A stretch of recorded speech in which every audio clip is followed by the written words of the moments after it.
தன்னை கடித்த சிலந்தியை யானை கொன்றது. ஆனால் அந்த சிலந்தியோ அடுத்த பிறவியில் மன்னனாக பிறந்து யானையே நுழைய முடியாதபடி கோவிலை கட்டியது. என்ன ஒரு விசித்திரமான பழிவாங்கல் பாருங்கள். இன்னைக்கு திருவானைக்காவல் தலத்தின் சுவாரஸ்யமான வரலாற்றை பார்ப்போம். அதுக்கு முன்னால நீங்க இன்னும் நம்ம சேனலை சப்ஸ்கிரைப் பண்ணலனா இப்பவே அந்த பெல் பட்டனை தட்டிடுங்க.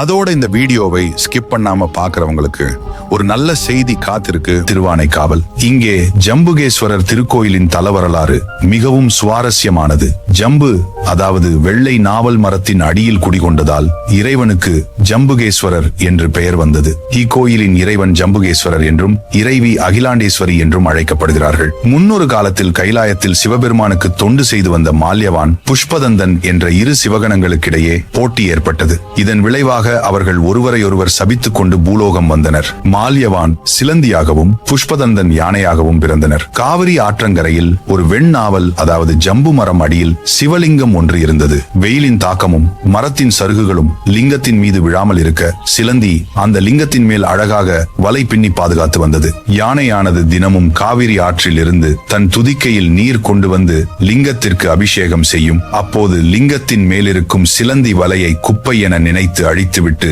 நீர் ஊற்றி வழிபடும். இது தினமும் தொடர்ந்தது. தன் வலையை தினமும் அழிப்பது யார் என்று கோபமடைந்த சிலந்தி ஒரு நாள் யானையின் துதிக்கைக்குள் புகுந்து கடித்தது. வலியால் துடித்த யானை தும்பிக்கையை தரையில் அடித்து இறந்தது. துதிக்கைக்குள் இருந்த சிலந்தியும் இறந்தது.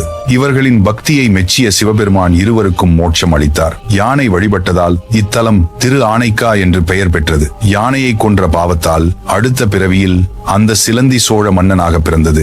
அவரே கோச்செங்கட் சோழன். முற்பிறவி ஞாபகத்தால் யானைகள் ஏற முடியாதபடி மிக குறுகிய வழிகளை கொண்ட படிகள் அமைத்து உயரமான இடத்தில் கருவறையை அமைத்தார். இதுவே மாடக்கோயில் என்று அழைக்கப்படுகிறது. அதே சமயம் ஒருமுறை கைலாயத்தில் பார்வதி தேவி சிவபெருமானை ஏளனம் செய்ததால் பூலோகத்தில் பிறந்து தவம் செய்யும்படி சிவன் பணித்தார். அதன்படி அம்பிகை தலத்திற்கு வந்து காவிரி நீரை கையில் பிடித்து லிங்கமாக செய்து வழிபட்டார். நீரால் ஆன லிங்கம் என்பதால் இது அப்பு லிங்கம் எனப்படுகிறது. அம்பிகையின் தவத்திற்கு இணங்கி சிவபெருமான் அவளுக்கு காட்சி தந்து குருவாக இருந்து உபதேசம் செய்தார். எனவே இத்தலத்தில் சிவனும் அம்பாளும் கணவன் மனைவியாக இல்லாமல் குரு சீடராக வீற்றிருக்கின்றனர். இதனாலேயே இங்கு திருக்கல்யாணம் நடைபெறுவதில்லை. முற்பிறவியின் செயல்கள்தான் ஒருவரை அடுத்த பிறவியில் ராஜாவாக மாற்றுகிறதா?